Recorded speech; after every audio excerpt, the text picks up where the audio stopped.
आदाब, नमस्कार। आपका मेरी अपनी महफिल में एक बार फिर स्वागत है, इस्तकबाल है। आजकल मैं आपको सुना रहा हूँ कुरुतुल ऐन हैदर का नॉवेलेट दिलरुबा। अब तक मैं आपको इसकी दो किस्तें सुना चुका हूँ। आज तीसरी किस्त। इस किस्त का उन्वान है तोते वाला बंगला। तोते वाला बंगला। चारों लड़के मां मीरो मिर्जा खुले खजाने बॉक्स में बैठे असीर हिर्स मुलाहिजा कर रहे थे। इंटरवल में कंपनी के एक लकंदरे से कारकुन ने आकर मिर्जा गुड़गुड़ी से कुछ कहा और वापस चला गया। मिर्जा साहब तरद्दुद से बोले, तमाशे के बाद पिस्टन जी हम लोगों से मिलना चाहते हैं। जाने क्या बात है। आपको मिर्जा हिमाकत बेग का पाठ पेश करते होंगे। मीर हुक्का ने खुशकी से जवाब दिया। ड्रॉप सीन के बाद जब गुलनार बाई के 6 मेहमान खुसूसी हीरोइन के ड्रेसिंग रूम में सोडा लेमन उड़ा रहे थे, पिस्टन जी बौखलाए हुए दाखिल हुए। शज्जू को देखा, हाथ जोड़े और कहा, साहब जी। जी साहब जी, बब्बू ने मुस्कुराकर जवाब दिया। एक हफ्ते में बब्बू जी खुद को बेहद मैन ऑफ द वर्ल्ड महसूस करने लगे थे। शज्जू रहे वही घोंचू के घोंचू। पिस्टन जी ने छूटते ही फरमाया, तुम नवाब लोग का लखनऊ एकदम कंडम साला। शज्जू के चेहरे पर शौक का असर बहुत नुमाया था, मगर पिस्टन जी की तकरीर जारी रही। इधर हमारा नंबर 1 का भाई को देखियो, देखो, उन्होंने डपट कर दोहराया।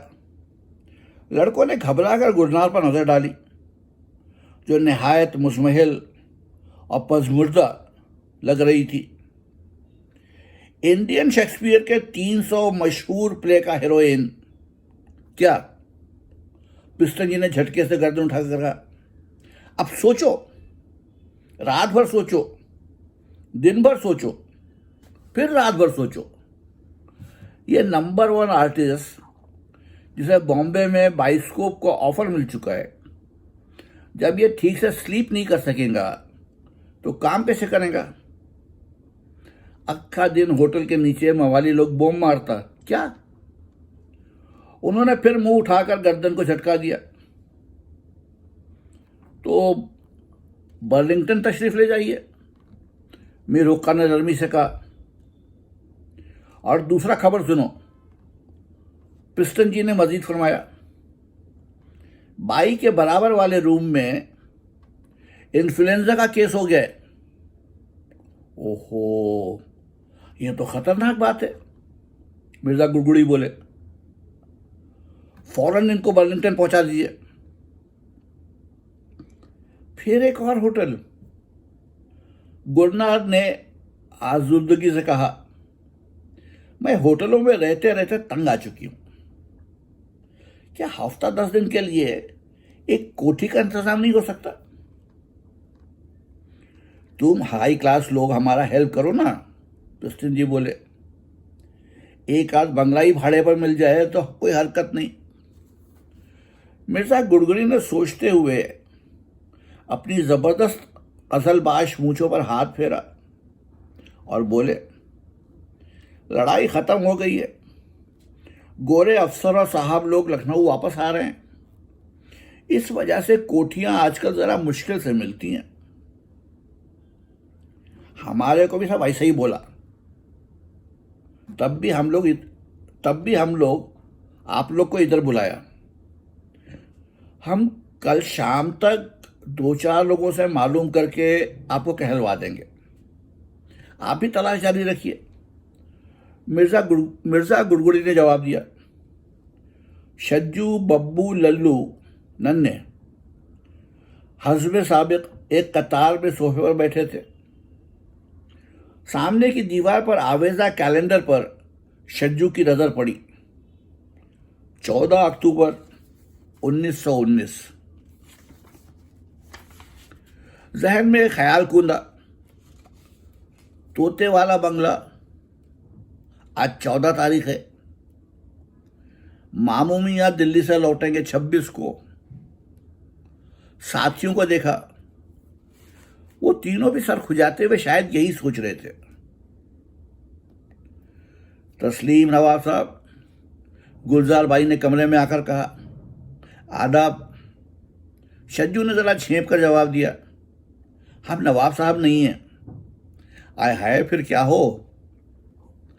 हमारे यहाँ के ताल्लुकदार नवाब नहीं कहलाते। बब्बू को फिर वजाहत करनी पड़ी। और क्या कहलाते हैं? बस ताल्लुकादार या राजा, ठाकुर। बहुत अच्छा, बंदगी राजा साहब, गुलजार भाई ने कहा। जब 16 साल राजा साहब करीमपुर माँ अहबाब ड्रेसिंग रूम से निकलकर बग्घी की तरफ जा रहे थे, बब्बू ने उनके कान में फूंका, अम्मा, वो तुम्हारा तोते वाला बंगला किराए पर उठता है कि नहीं? उठता तो है। अभी 4 महीने वो करंटी डॉक्टर ने उसमें रहकर गई है कि नहीं? 30 रुपया महीना किराया देती थी। लाला घनश्याम दास रस्तोगी उर्फ लल्लू जी ने प्रोफेशनल अंदाज में कहा, हम 1 हफ्ते का 20 रुपया तय करवाए देते हैं, बल्कि 25 से शुरू करेंगे। गुलनार भाई वहां आ जाएं, बस रोज जाकर गाना सुना करेंगे। लल्लू जी संगीत के रसिया थे, और उनकी गाली गलौज कौन सुनेगा? बंगले को भटियार खाना बना देंगी। शज्जू ने ढुलमुल यकीन होकर कहा, और सबसे बड़ी बात यह है कि मामू मियाँ को वापस आकर पता चल गया तो हमारी बखिया नहीं उधेड़ देंगे। अरे उन्हें कैसे पता चलेगा? सब मामला खुफिया। लल्लू जी ने गंजीने सुराग रसानी के अबवाब याद करने शुरू किए। मीर और मिर्जा को पीछे पीछे आता देखकर वो सब खामोश हो गए। सुबह स्कूल जाने से पहले शज्जू दफ्तर के कमरे में गए, जहां मीर हुक्का एक मिसल पर सर झुकाए लिखने में मसरूफ थे। शज्जू ने फौरन झिझकते हुए बात शुरू की, मीर साहब। हाँ भैया। ये गुलनार भाई कितनी अच्छी हैं बेचारी। मीर साहब ने ऐनक माथे पर सरकाकर उनको देखा और बोले, भैया, बस आपका शौक काफी से ज्यादा पूरा हो गया। 2 तमाशे देखा है, उन सब लोगों से मिल लिए। अब जाइए, अपनी पढ़ाई शुरू कीजिए, स्कूल जाइए। आप 2 साल से 7वीं क्लास में फेल हो रहे हैं। यही राजा शुजात हुसैन की दुखती रख थी। फौरन आंखों में आंसू भराए। चंद लम्हों बाद दिल कड़ा करके मुद्दा बयान कर ही दिया, मीर साहब, गुलनार भाई को बंगले में बुला लें। मीर हुक्का चौंक उठे, भैया क्यों अपनी शामत को पुकारते हो? अलावा इसके कि यह नहायत नाजेबा बात है। मियाँ को जब मालूम होगा। मियाँ मियाँ मियाँ मियाँ ने हमारा जीना दुभर कर दिया है। शज्जू ने यकलख चिल्ला कर कहा, खामोश। मीर हुक्का ने गरज कर डांटा। शज्जू भैया रोते आंसू बहाते तीर की तरह सीधे मां के कमरे में पहुंचे। वो तख्त पर बैठी कुछ कतर पे में मसरूफ थी। जाकर उसकी गोद में सर रख दिया और सिसकियां भरने लगे। मां इकलौते यतीम नूरे नजर को इस तरह रोता देख बेताब हो गई। दहल कर बोली, चांद, मेरे लाल, भैया क्या हुआ, खैरियत है? शज्जू और रोए। जब चंद मिनट बाद जी हल्का हुआ, मां के दुपट्टे से आंसू खुश्क करके सारी दास्तान सुनाई। वालिदा खुद रोने लगी, फिर नाक सनक कर बोली, आज तुम्हारे अब्बा जिंदा होते या नाना तो किसी की मजाल पड़ी थी कि तुम्हारी इतनी सी फरमाइश पूरी ना करता। मां की हिमायत देखकर राजा साहब फौरन शेर हो गए। अम्मी जान, मीर साहब को बुला लाऊं? बुलाओ। मीर हुक्का खंकार कर कमरे में दाखिल हुए।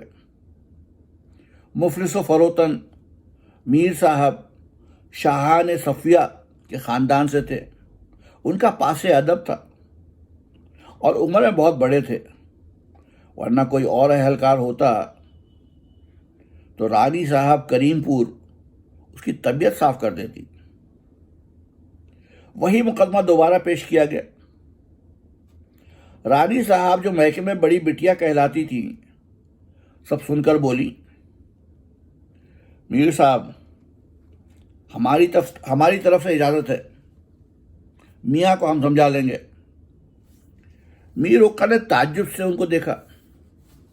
मामता ऐसा अंधा और औंधा जज्बा है जिसकी हद नहीं। मीर साहब आहिस्ता आहिस्ता कदम उठाते कमरे से बाहर आए। फतेहमंद व सुर्खरू शज्जू भैया ने पीछे पीछे आकर पूछा, हम पिस्तन जी को कहलवा दें? मीर हुक्का बरामदे के एक सुतून से टिककर बोले, भैया जरा तो सोचिए, उन लोगों को अच्छी तरह मालूम है कि बैरिस्टर साहब थिएटरबाजी के शदीद मुखालिफ हैं, तो वो लोग अदबदा कर उन्हीं के मकान में क्यों आके रहेंगी? उनको ये थोड़ा ही बताएंगे कि बंगला हमारा है। कह दीजिए हमारे पड़ोस में एक कॉटेज खाली है, उनको पता ही नहीं चलेगा। इसका सब इंतजाम हम और लल्लू कर लेंगे, आप फिक्र ना कीजिए। मीर हुक्का ने नजरें उठाकर तासुफ से साहबजादे की शक्ल देखी। जासूसी नॉवेल, थिएटर, बड़े होंगे तो अय्याशी। दूसरे रोज मिस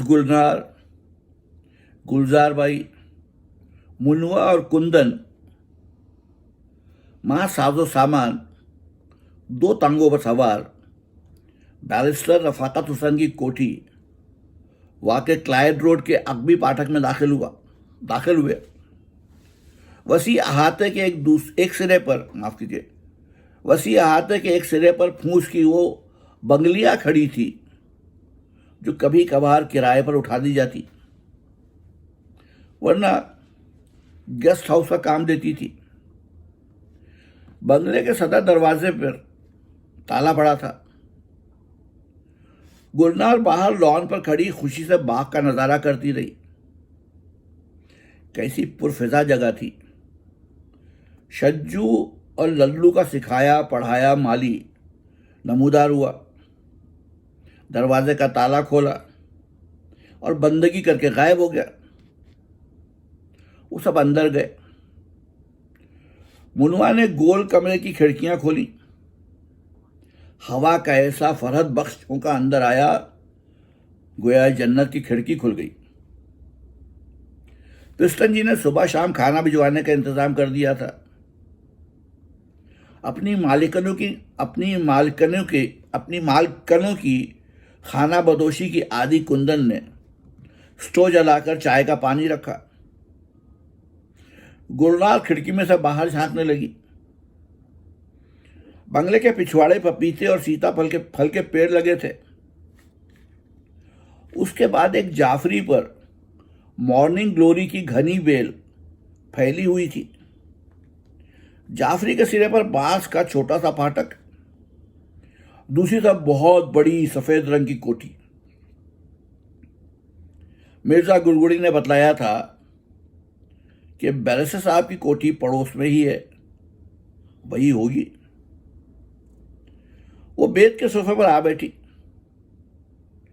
कुंदन ने ग्लास में कड़क चाय पेश की। आपा दूसरे कमरे में चीजें मंगवा रही थी। ग्लास बहुत गर्म था। उसे नजदीक के बुक शेल्फ पर रखकर गुलनार किताबों का जायजा लेने लगी। मंसूर मोहना, रोज आलमबर्ट हिस्सा अव्वल व दुअम, कलजुग की खूंटी उर्फ बाजीचे अतफाल, मुतर्जमा द्वारका प्रसाद उफक, किस्से अमर अय्यार। उस किताब के सरे वर्क पर बचकानी राइटिंग में लिखा था, सैयद शुजात हुसैन जमात पंजुम, कालोन ताल्लुकदार स्कूल लखनऊ। गुलनार चौंक उठी। अच्छा, ये बात है। मजीद तजस्सुस से उसने दूसरी किताब निकाली। वो अंग्रेजी से नावाकिफ थी। भूरे रंग के लॉ सोसाइटी जर्नल में एक पोस्टकार्ड माफ कीजिएगा, वो अंग्रेजी से नावाकिफ थी। भूरे रंग के लॉ सोसाइटी जर्नल में से एक पोस्टकार्ड नीचे गिरा। पता उर्दू में था। किसी मुवक्किल का खत था। आली जनाब सैयद रफाकत हुसैन बैरिस्टर को मिले। गुलनार का सर चकरा गया। दूसरे कमरे में पहुंची। वहां दीवार पर वही तस्वीर आवेजा थी जो परसों नरसों पायनियर अखबार में देखी थी। अब क्या करूं? इस गाउदी छिटंकुच राजा ने गजब किया। क्यों बेचारे ने अपनी तरफ से तो भलाई ही की। अब वापस कहां जाऊं? शहर में इन्फ्लुएंजा की वबा फैल रही थी। अव्वल तो होटल थे ही नहीं, जो इक्का दुक्का थे वो मखदूश। खैर, पिस्टन जी खुद कूच का इरादा कर रहे हैं। चंद रोज की बात और है। बहरहाल वो हर दिमाग मौलवी बैरिस्टर 26 तारीख को लौटेगा। उससे पहले रवाना।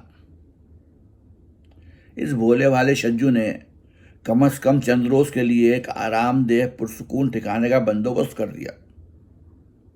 उसने बेडरूम में जाकर मां को बताया। वो खिल उठी। लाए महाराजा हमें छल करके कमर पर हाथ रखकर गुनगुनाने लगी। वालिदा मोहतरमा के इस कदर शदीद बाजारीपन से बाज औकात गुलजार की जान जलकर रह जाती थी। फिर उसे ख्याल आता कि वो खुद भी गाहे बगाहे इसी किस्म की सस्ती हरकतें करती है और उलझ कर चुप रहती। वालिदा ने फरमाया, घबराए क्यों है गुल्लू? इसमें भी अल्लाह की कोई मसलहत होगी। मैं तो जब से उस छटंकी राजा से मुलाकात हुई है यही सोच रही हूं कि नेक शगुन है। पन्ना का किस्सा भूल गई? इसी तरह नवाब ने जाकर अपने बाग में उतारा था। तेरे ही मामू की लड़की है, कोई आसमान से नहीं उतरी, न सुरखाब के पर लगे। लो जी, महीने के अंदर अंदर रईस ने निकाह कर लिया। रियासत की छोटी बेगम बन बैठी। नवाब अलमास महल साहिबा खिताब मिलाए। गुलनार को हंसी आ गई। आपा, बेचारा शज्जू तो बच्चा, वो तो मुझसे निकाह करने से रहा। ऐ शज्जू ना सही, कोई और रईस सही। और निकाह का जिक्र क्या है? जरा आंखें खोल कर देखो। ये बहुत पैसे वाली तगड़ी पार्टी है। अवध के नवाब लोग हैं, मजाक नहीं। हमारी तरफ के उजट देहाती जमींदार नहीं। जरा बंगला तो देखो कैसा सजा रखा है। वो तो जब माली कुल्लफ खोलकर चुपचाप लौट गया। जब ही वह ताड़ गई, कुछ दाल में काला है। वालिदा जिस कदर खाती थी उसी कदर लगातार बेतकान बोलती थी। गुलनार तौलिया उठाकर बाथरूम में चली गई। वहां भी सब सामान खरीदने का पीतल की गंगाम में बाग के कुएं से निकला ताजा ताजा पानी। कोने में ईंटों पर धरा हमाम, उसके नीचे बड़ा कलईदार लोटा, सफेद मेज पर फूलदार चीनी का जग, मग्गा और चिलमची, नीले किनारे वाला सफेद तामलोट। वो गुसल खाने में देर तक नहाती रही और काहिली से चिड़ियों की चहकार सुना की। फिर बाल सुखाने की खातिर सब्जे पर निकल गई। हरदई मालन घास खोदते खोदते हैरत से उसे तकने लगी। इतनी सुंदर नौटंकी वाली। अमरूद से लदे दरख्तों पर तोते बैठे थे और जाफरी पर फैली मॉर्निंग ग्लोरी की बेल में तेज नीले बिगुलनुमा सैकड़ों फूल खिले हुए थे। जाफरी के उधर कोठी की झलक नजर आई। सफेद मैले मैले गरारे पहने मामाएं इधर उधर आ जा रही थी। मुर्गियां चरती चुगती फिर रही थीं। दूर से भैंस डकराने की आवाज आ रही थी। किस कदर पुरसुकून, महफूज और मामून जगह थी। बाल सुखाकर टहलती हुई वो बंगले में वापस आई और कमरे कमरे फिरने लगी। गुलाबी और सब्ज फूलदार टाइलों से मुज़य्यन सिंगार मेजें, झालपाल, किले नुमा साइड बोर्ड, 12 सिंगे के सींगों वाला फर्नीचर, स्याह व सफेद टाइलों पर कश्मीरी नमदे, दीवारों पर इंग्लिस्तान की सीनरी की रंगीन तस्वीरें जो विलायती रिसालों से तराश कर फ्रेम की गई थीं। वो फिर खिड़की में जा बैठी और सोचा, जब मेहमान खाना इतना आरामदेह है तो घर कैसा ना होगा। पैदाइश के बाद से माँ के साथ और फिर खुद हिंदुस्तान और बर्मा के दौरों पर सरायों, खेमों और होटलों में जिंदगी गुजारी थी। बड़ी आरजू और रश्क के साथ आंखें बंद की और तसव्वुर करने लगी, उस सफ़ेद कोठी के कमरे अंदर से कैसे होंगे, उसमें कैसी पर्दा नशीनें रहती होंगी, महफूज और मामून इस वक्त क्या कर रही होंगी। शज्जू की वालिदा रानी साहिबा करीमपुर अपने कमरे में तख्त पर बैठी छोटे भाई की बरी के लिए ऊदे फर्शी पाजामे की गोद पर माही पुश्त का जाल बनाने में मसरूफ थीं। सारे घर में शादी के इंतजाम का कारोबार फैला हुआ था। रिश्तेदार बीवियां और बांदियां बेतरह मसरूफ थीं। सुबह से एक नई दिलचस्पी यह पैदा हुई थी कि तोते वाले बंगले में थिएटर वालियां आकर उतरी थीं, और वो भी खुफिया। इस खुफिया मामले में सब गले गले पानी शज्जू मियाँ के साथ थे, क्योंकि सब बैरिस्टर साहब की खुश्क मिजाजी से शाकी थे और अब जरा तफरी का मौका मिला था। खुद बड़ी बिटिया शज्जू की वालिदा एक बार पिछले बरामदे से जाकर झांक आई, जहां से तोते वाला बंगला नजर आता था। बाप अल्लाह जन्नत नसीब करे, और मरहूम शौहर के ज़माने में इसी तोते वाले बंगले में आए दिन राग रंग की महफिलें जमा करती थीं। मुशायरे, कव्वालियाँ, ननवा, बचुआ और जानकी बाई यहाँ आकर उतर चुकी थीं। कौन अनोखी बात थी। बेचारा यतीम बच्चा जिसकी सूरत देखकर जीती थी और जो मामू के सामने सहमा सहमा रहता था, उसकी इतनी सी खुशी पूरी हो गई, कौन गजब हुआ। लेकिन सुबह सवेरे ही मीर हुक्का को हुक्म दे चुकी थी कि भैया वक्त बे वक्त बंगले की तरफ न जाने पावें, जब जावें आप साथ जाइए। अब वो इत्मीनान से बैरिस्टर साहब के बरी के जोड़ों की तैयारी में मुनहमिक थी। कुंदन कुटनी वो फ़ख्र पेश है दलाला से पहर तक शागिर्द पेशी की असीलियों में रुल मिलकर सारी टोहले आई। लहंगा घुमाती बंगले पर वापस पहुंची। गुलनार झपकी लेकर उठी थी। गुलजार फर्श पर बैठी आईना सामने रखे अपने झाड़ फानूस बाल संवार रही थी। कहाँ मर गई थी हर्राफा, चाय बना, गुलनार ने जमाई लेकर कहा। हो आई अपने यारों में, गुलजार भाई ने दरियाफ्त फरमाया। कुंदन ने सुलसुल गाते हुए सारी अलिफ लैला सुना दी। मियाँ यानी बैरिस्टर रफाकत हुसैन की ज़मींदारी ज़िला बाराबंकी में है। इधर बड़े सरकार ने उनको पढ़ने भेजा विलायत, और उधर वो खुद और उनके दामाद शज्जू के बाप प्लेग में चटपट। शज्जू 10 साल के थे। उनका इलाका कोर्ट ऑफ वार्ड ने ले लिया इंतज़ाम की खातिर। मियाँ बिलाय से लौटे तो कुनबे की सारी जिम्मेदारियां उन पर आन पड़ी। वो भी माँ बाप के इकलौते लड़के। माँ जिंदा हैं, यहीं कोठी में रहती हैं, और एक बड़ी बहन शज्जू की वालिदा। उन्हें उनके इलाके करीमपुर से अपने पास बुलवा लिया। लड़के को स्कूल में दाखिल करा। बाप और बहनों ने खूब रंगरलियां मनाई थीं, बहुत दौलत उड़ाई। उन मियाँ पर उसका असर ये हुआ, इन मियाँ पर उसका असर ये हुआ कि खेल तमाशे नाच गाने से लिल्लाही। बस शाम को क्लब जाकर गेंद बल्ला खेलाते हैं। ईद के चांद ब्याह होगा। मंगेतर खाला की लड़की है, उसका किस्सा भी मालूम करके आई। बिलायत जाते वक्त खाला खालू से कह गए थे, मेरे पीछे लड़की को अंग्रेजी ना पढ़ाई तो लंदन से मेम कर लाऊंगा। इस डर से उन लोगों ने लड़की को स्कूल में डाल दिया। बैरिस्टर दबंग आदमी है। खैर, गुलजार भाई ने चोटी करते हुए होंठ पिचका कर कहा, इन मियाँ जी का तमाशा भी हम देखेंगे। और गुलनार पर नजर डाली।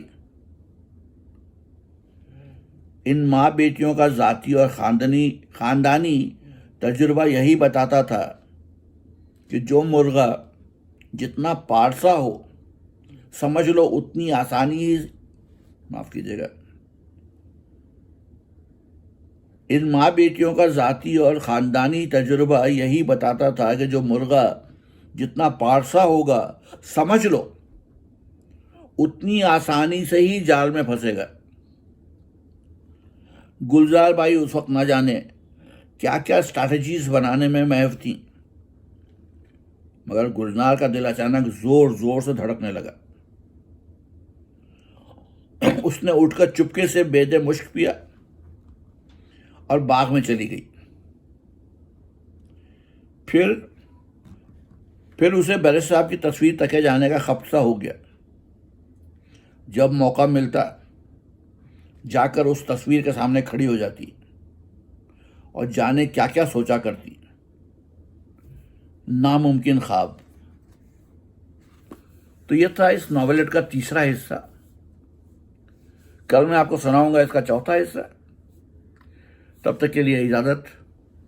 आदाब।